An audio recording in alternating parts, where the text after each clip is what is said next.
Hey, little birdie. Don't feel down. Come and perch on my shoulder. Don't be shy. I'll show you around town. Really? No wonder they never pay attention to me. Forget it. I probably shouldn't be anthropomorphizing them anyway. Haven't seen you in some time. To which one of the Animo Archon's wins do I owe the honor? Oh, is this your way of saying that you missed me? Since it wasn't meant to be with this little birdie, I'd better leave it alone. Let's take a walk, shall we?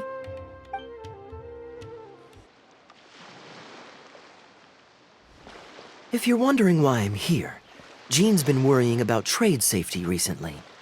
I discovered this when I unwittingly burst into her office to save the day. Another job involving long-distance travel falls to me. I suppose it's my own fault for having such a strong sense of duty.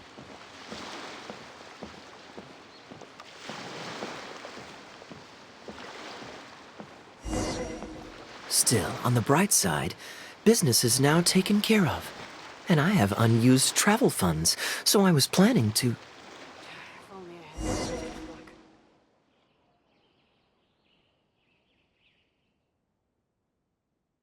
Gundafar, we are in the middle of a war. Your place is at the front lines by my son's side. Pray tell, what provokes your unwarranted return to the palace? A matter of utmost importance, Your Majesty, such that I must personally report it to you. Huh. Outdoor theater. Looks fun.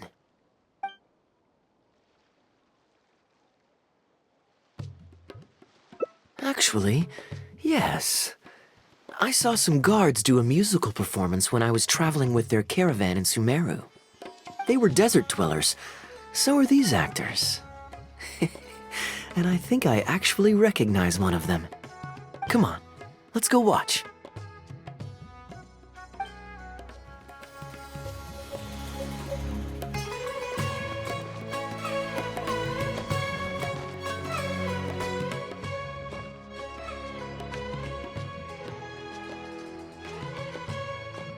Your Majesty, not only has God bestowed the throne upon you, but your beloved son, Prince Kubad, has led our brave warriors to victory against Frasyav's army.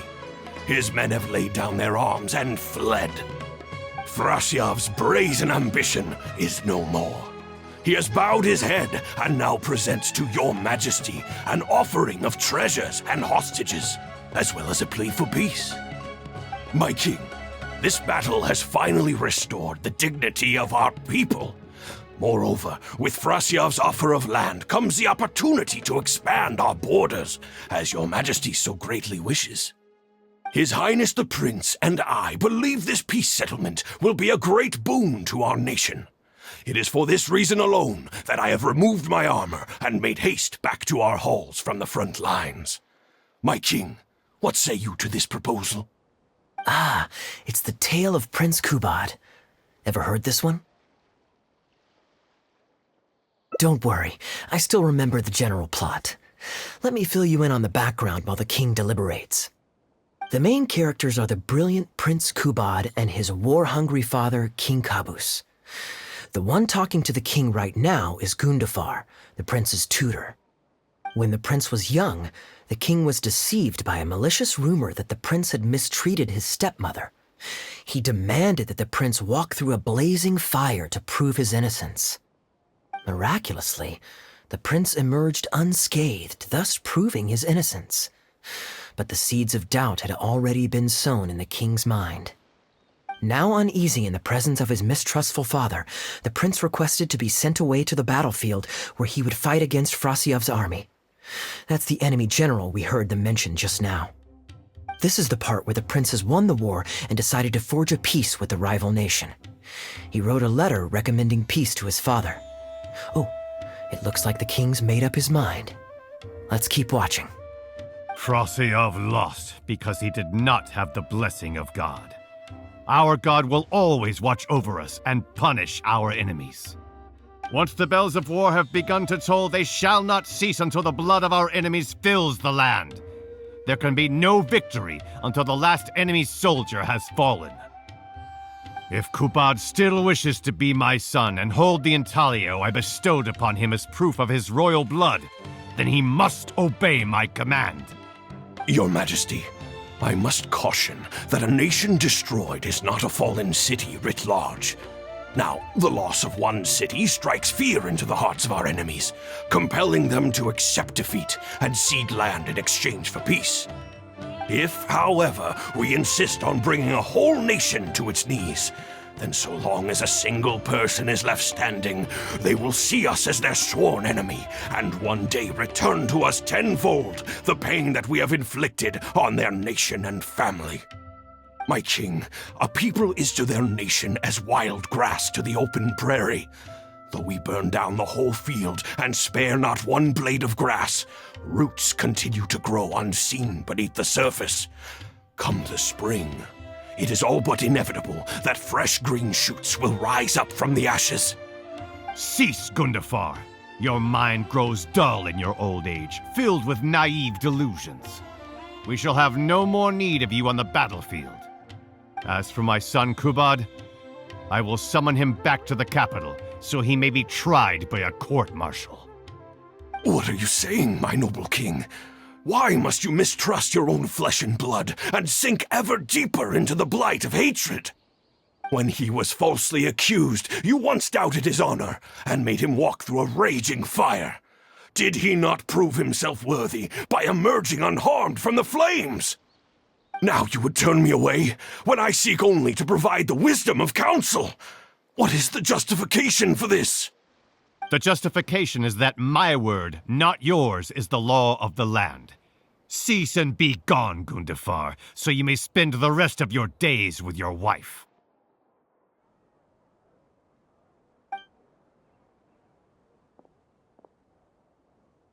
What has become of the king that I served with my life? Fanaticism has robbed him of all reason and wisdom. Peace is surely the most favorable path for our nation, yet he refuses to accept it. I must think of a way to seize control of the army back from the hands of my wayward son, that they might continue the fight to the end. Perhaps the first task should be this. I shall send a loyal contingent of warriors to eliminate Frosyav and the hostages he has sent to our palace. Brilliant acting, Darbil. I saw you approaching us in the middle of the scene. I was worried that my performance would be subpar and you'd think I was just making a fool of myself. Not at all. Far from it. Actually, let me introduce you. This is Darbil, the actor for King Caboose. When we first got to know each other, he was still a guard for one of the merchant caravans. Seems like he's now made the switch to full-time acting. Nice to meet you. Any friend of Kaeya's is a friend of mine. To be perfectly honest, I wasn't making all that much as a mercenary.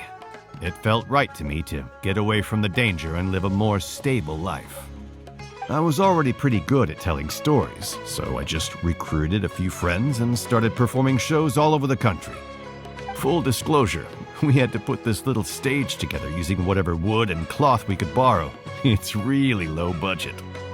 Anyway, we're all good enough at acting to get through the motions, but none of us are any good at coming up with a script. Everything we tried to write just sounded off somehow. So I got a student from the academia to adapt an old story I knew to make it more appealing to our audience. What do you think? Passable? I could tell that you've had someone tighten up the lines. They turned out very nicely. That's good. Well, as you can see, even now, we still don't have much of an audience. Don't suppose you'd be interested to see the rest of the show? Sure, why not? I don't have anything pressing lined up. And I don't think the Traveler does either. Tickets for 2, please. How much would that be?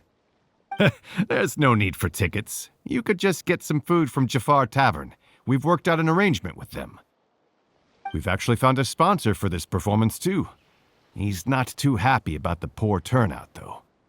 I doubt we'll be able to keep him for the next performance. A real pity. But what can you do, huh?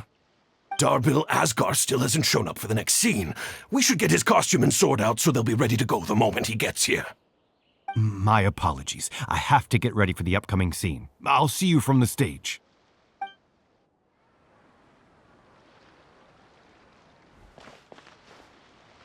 God only knows. It's not the first time he's done this, either.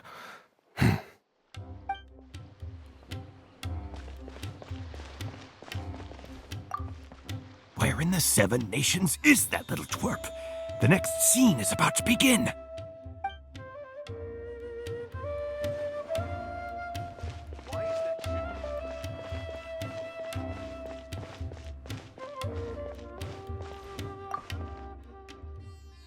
Would you two like to order some food? What can I get you?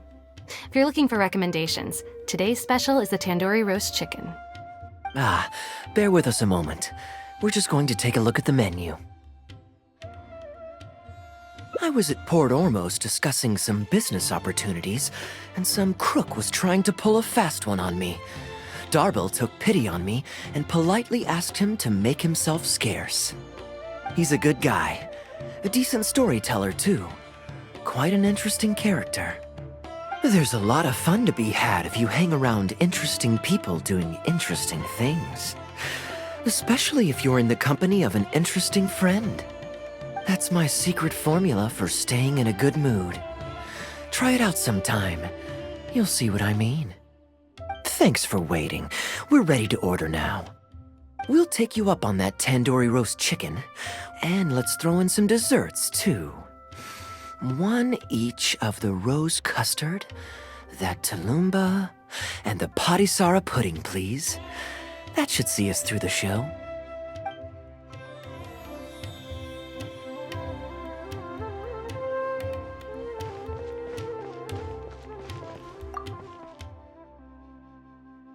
We've got good seats, close to the stage, but also not too crowded. We can watch the show as we eat. If I remember correctly, the next scene should focus on the prince. But I won't spoil it for you. You have to experience it for yourself. You could say that. It's always stayed with me because it's hammered home a cruel but realistic truth. People do not choose where and when to be born. Yet the circumstances of their birth define the choices that they will have for the rest of their life. Here you are. The check's on the table, too. Just call me over when you're ready to settle up. No need. I'll pay up front. Here. Keep the change. Thank you, sir. Oh, but this is too generous. Call it a token of my gratitude for the excellent service. The food all smells wonderful, too, so please pass my compliments to the chef. Thank you so much, sir. Let's dig in, traveler. Hey, Kaeya. I'm so sorry, but the actor who plays the prince has run into some difficulties and won't be able to make it. We can't do the rest of the show without him, so I'm really, really sorry, but we'll have to call the show right here.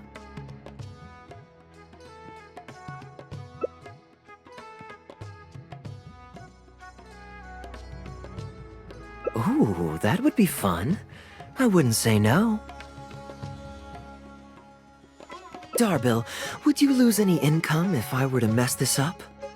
Not really. I mean, there's not much of an audience here anyway. I wouldn't want to take too much of your time, though. Don't worry about that. I like to be spontaneous now and then. Spice things up a little. Let me think. Well, you already know the story, so you just need to memorize a few lines. Ha! You know what? This might actually work. Wait, but Kubad has a specific costume he's supposed to wear, and there's no way you'd fit into it. Switching actors is one thing, but wearing street clothes on stage would really ruin the immersion. Yeah, I don't think this is gonna work. Well, good thing that I've actually got a costume with me. It goes pretty well with your stage, too. You're kidding. Can you show it to me? Sure. If you can show me the way to your changing room.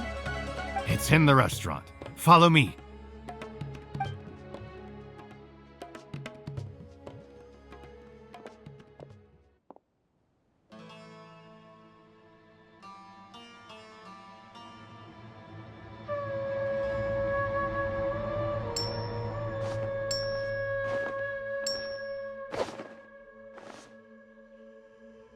Gotta say, I think I actually look pretty dapper in this.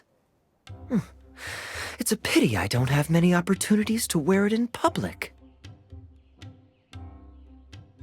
Uh-oh, not a fan of me as a prince? I'll have to act my heart out so you'll be too dazzled to make any digs. Kaeya, here's your script for the next scene. It's not too long, but you also don't have very long to prepare. Do you think you can memorize your lines in time?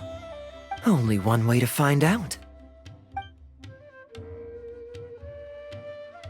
Okay, I think we've covered all your lines and movements on stage. You haven't had long to prepare, so don't worry about forgetting your lines. We'll remind you. All right, I'm good to go. Great. Then let's get this show on the road.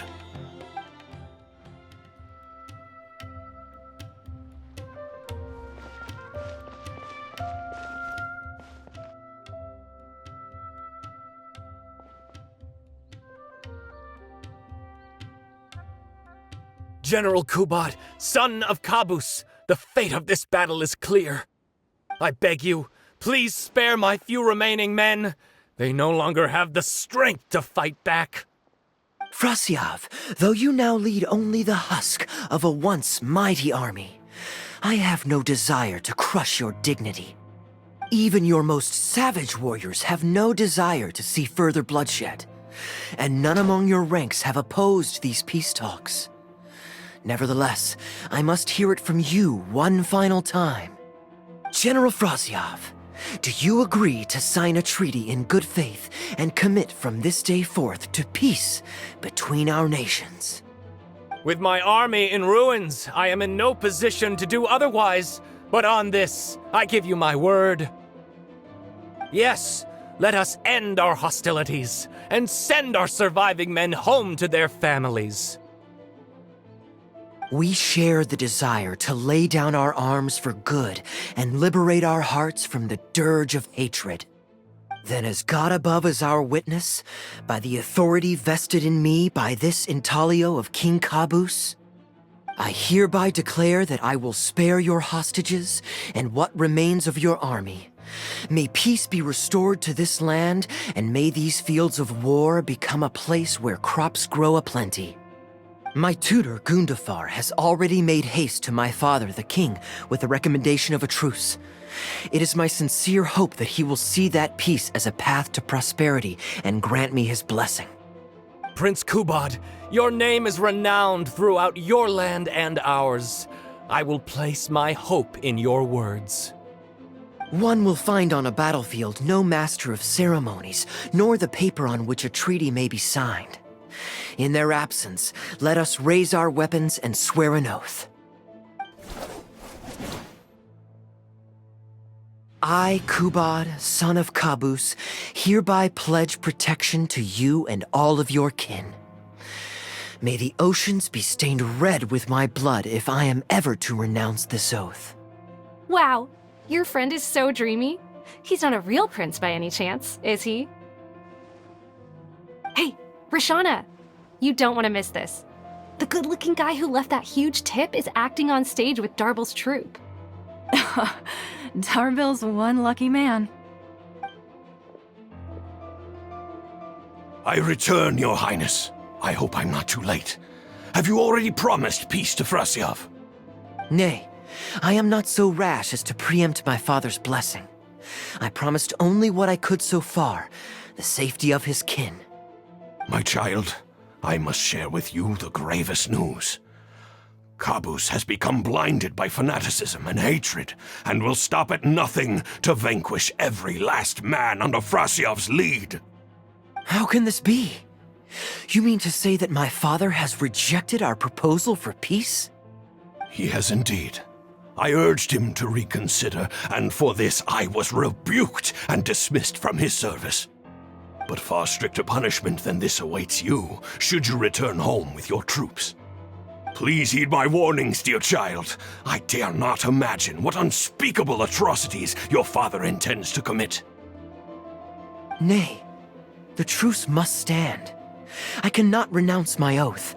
How can man claim to stand above beast without remaining true to his word? The masses have grown weary of death and conflict in both our nation and theirs. Are we all now to bend to his will and massacre countless more to satisfy a desire that is his alone? When I departed my beloved home to fight in a foreign land, I did so to honor his wishes and for my duty to our people. Alas, is this fate's grand design? Is this fate's grand design?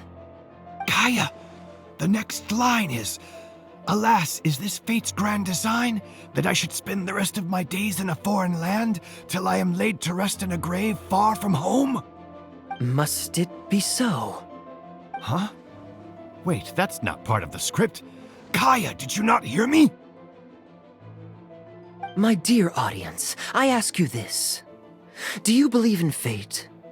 If fate decreed that your life was to end in tragedy, what would you do?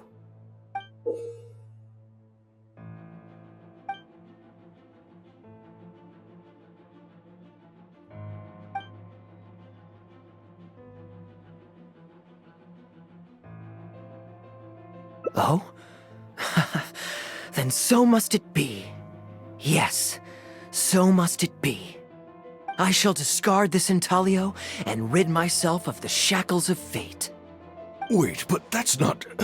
My dear prince, do you intend to betray your father and abandon your heritage? Fate means to send the machinations of war to every corner of the land, to fan the flames of conflict till they engulf the entire world. Fate would see my sword tainted with the blood of innocence, that the bright banner of my homeland might fly in every nation known to mankind. But I shall not bow to the will of fate. I am no pawn in heaven's plan. Bravo! Where did this guy come from? Is he one of the new hires? Hey, shut up! Stop interrupting. I, Kubad, will spend the rest of my days in a foreign land till I breathe my last in a place far from home. Oh, at least he brought it back in the end. Prince Kubad, my child, there is no need to be rash. Please bring at least your fortune and the retainers who will always be loyal to you. Gundafar, my dear mentor, you have always been like a father to me. It brings me only anguish to bid you farewell. But I must walk this path, or freedom dies by my hand. Goodbye, my tribe and kin. Farewell, sweet land of my birth. Goodbye, my child.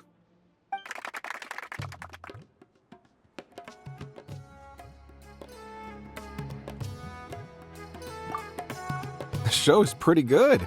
Are you guys professional?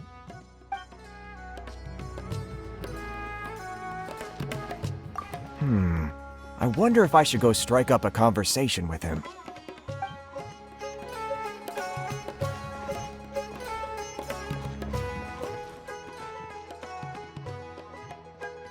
Ooh, it's Prince Kubad. Could I please get your autograph? Why, certainly, ma'am.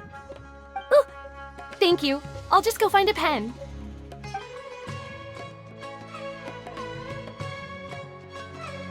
Just an autograph? Well, you can get one of those at any time. Acting is quite fun.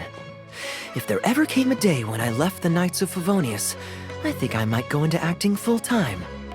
Darbil, could you introduce me to this young man? My apologies, Master Toos. I somehow missed you in the crowd earlier. I was some distance away. I just came over near the end after I noticed the large crowd gathered around the stage. The performance was outstanding across the board.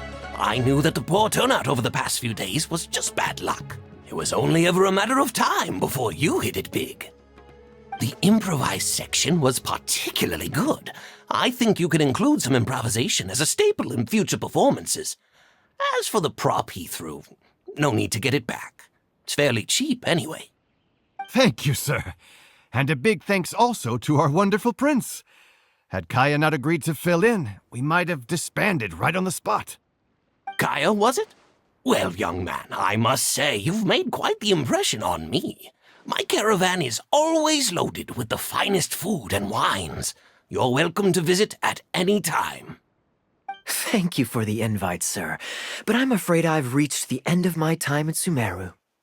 I'm sure that my friends and family in Mondstadt must be missing me terribly. Well then, consider it an open invitation. Once you've been bitten by the travel bug, my friend, you'll be getting itchy feet again before too long. My door is always open.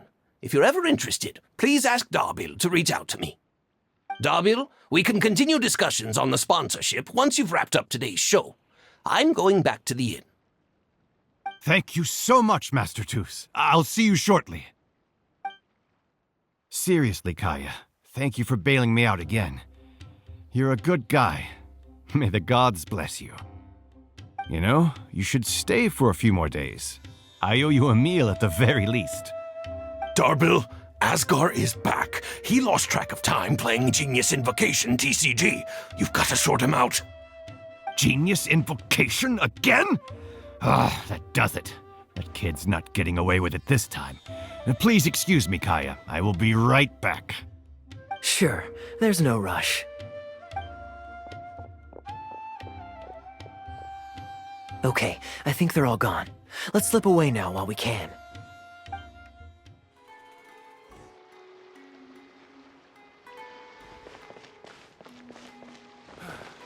That's enough work for today.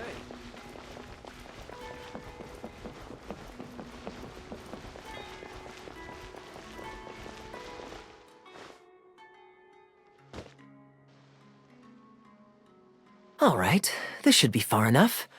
Don't think they'll find me here. People were starting to expect a lot of things that I didn't sign up for. Besides, the missing actor is back now. Darbil shouldn't be needing me to stand in again. I don't mind socializing, but compared to chatting over food and drink, I much prefer just going wild on the stage. What about you? Did you enjoy the show?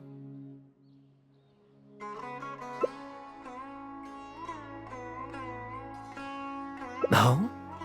I was expecting a lengthier critique, but you've thrown the question right back at me. Sneaky. All right, I'll rise to your challenge. Let me think. All the world's a stage, and all the people merely players. Does that answer your question? Perhaps there's an inept god out there deciding everyone's fates, much like the academia student drafting Darbil's scripts. Yeah, inept is a good word for it.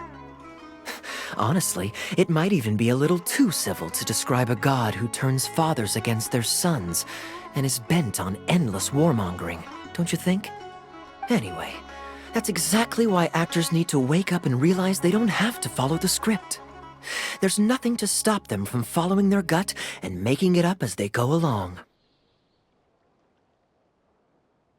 Oh, my dear traveler, please don't take me too literally. I don't want you to get the wrong idea. The god is just a figure of speech. The real point I'm making is about the actors. Everyone, you and I included, is both an actor and a member of the audience. If you don't like the script, just walk off the stage and join the audience. You always have a choice. A little too obtuse? Well, don't dwell on it. It's nothing worth losing sleep over. I was just thinking aloud. Relax, be yourself, do your thing. That's all I'm really trying to say. When I did my little bit of audience interaction back there, you had no time to prepare. You had to just say what you thought in the moment. I think those spontaneous thoughts are often the most authentic. And that's why I liked your answer. You're still holding on to the intaglio I threw you from the stage, right? Keep it. Think of it as a souvenir from my improvised performance. It's been the most fascinating day, hasn't it, little birdie?